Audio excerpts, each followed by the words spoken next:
know who you really are, then you will know how you should live. Hi, this is Barry Phillips with 10-Minute Torah, day number 4 of the Torah portion, Ray A. Let's go to Deuteronomy, however you pronounce, chapter number 14. Verse 1 says, "You are the children of YHWH, your Elohim. Do not cut yourselves, nor shave the front of your head for the dead. For you are a set-apart people to YHWH, your Elohim, and YHWH has chosen you to be a people for himself, a treasured possession above all the peoples who are on the face of the earth." Very simple, very straightforward, very plain words. Let's take these words to heart. He says, you are Kadosh LaYahweh. You are set apart. You are a peculiar, set apart, particular, specially chosen treasure above all other people on the face of the earth. Yah chose you. Think about what that means in a very practical application for us. Wherever it was that you were, sitting on a pew, in a chair, on your front porch, driving down the road, working, doing your own business, it dawned on you at some point, the life that I'm living, the worship I'm experiencing, the religious element of my life, is that it? Is this all that there is? Am I just supposed to be born again and keep my nose clean and that's all?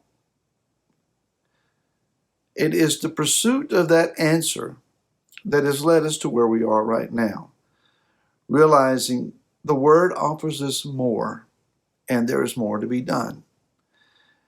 In the pursuit of knowing Yah, seeing our Messiah, Yeshua, revealed to us authentically in the Scriptures, realizing that he is not the Messiah because he did signs, wonders, and miracles, and even that he died on a cross. He is, according to his words, he is the Messiah because Moses, and the prophets say that he is. There's your authenticity. Now that we understand these things, we're finding out the more, the difference, all that there is. We're finding it step by step.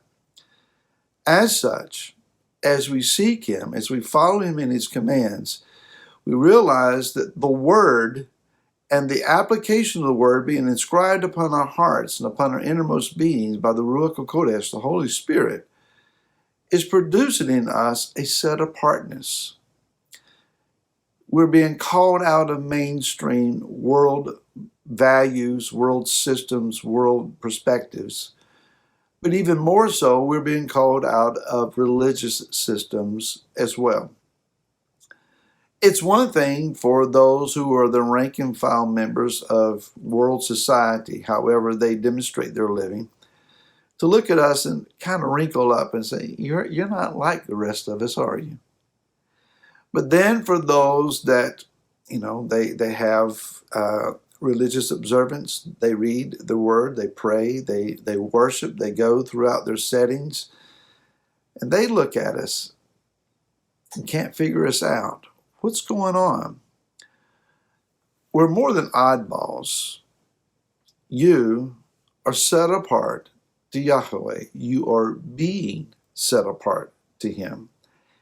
And as such, as this different, unique, set-apart people on the face of the earth, Yah says there are some things that will take place in your life that will demonstrate your uniqueness.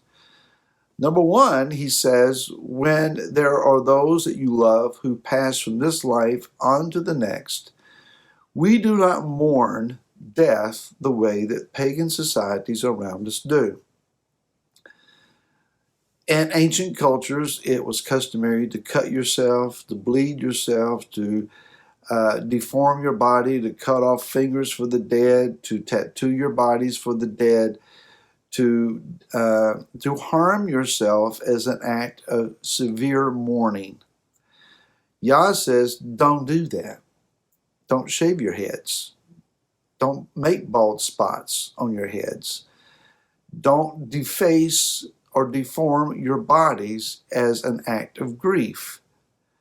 Because we understand and know that there is, number one, there's hope of the resurrection. That though we love people and they pass from this life, there is the hope and the assurance we will see them again.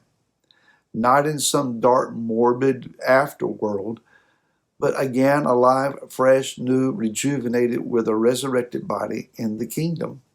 We have hope of that. We also understand and know that to be absent from this temporal earthly vehicle that we have is to pass through the veil to the other side, to another place that is filled with healing and light and life. Just because the body gives up doesn't mean that the individual has, but rather we find a different dwelling, a different place of being, a different status. Therefore, while it breaks our heart to let people go, we grieve them, we hurt, we shed tears, we have these stages of processing their loss, but we also have joy, knowing that they've been released from the limitations of this present world and have stepped into a place that we can't even imagine. Therefore, we do not grieve like the world grieves. And then we come to this list of a very practical application. We set apart things as clean and unclean, very obviously demonstrated by what we put in our mouths. You've heard the old adage, you are what you eat. If you eat junk, you're going to feel like junk. If you put in good nourishment, you're going to feel strong and healthy. When you take in that which is unclean and defiling according to Yah's word, you're going to exhibit that in your flesh. Now you may claim, well, but it tastes good. We are not people who live by our taste buds. And I can tell you that there was a time in my life many years ago that I would have called certain foods that now I think of as disgusting and unclean as having flavor, a desirable aroma. Having gotten those things out of my diet for over 20 years, they turned my stomach. And if I accidentally ingest them by some means unknowingly to myself, they really turn my stomach. We set apart our bodies because we are set apart to Him. We don't eat, let's say, we don't eat pork, not because it's full of worms that you can't cook out, and not because it's disgusting, and not because of any perceived health benefits primarily, but simply because Yah said don't eat it. He said it's unclean to you. Therefore, we don't eat it. Just like I don't eat bats, you don't eat rodents, we don't eat vermin, we don't eat predatory birds, because He said they're unclean to us. Therefore, we acknowledge our set-apart status in His eyes by eating that which He says is clean for us. And then He says, when you show honor to my altar by bringing your first fruits, you don't consume them in your own gates, you don't heap them upon yourselves, but rather you recognize that the first fruits, the first increases of your hand, that they belong to Yah. That's what He says. And so we bring these things to Him. We enjoy them in His presence. We enjoy them in His gates. And we make sure that the Levite is taken care of. In our society in America, we don't have a standing Levitical priesthood. We don't have a temple. We're not permitted to build one here. We don't have sacrificial altars here. We're not permitted to do that. There's only one place and only one temple that we are allowed to do these things at, and they don't exist, or at least the temple doesn't at the moment. So what do?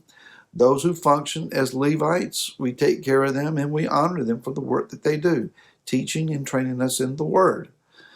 That being said, the primary goal here is to be a set-apart people, not anyone claiming riches and wealth, but giving because we love Him.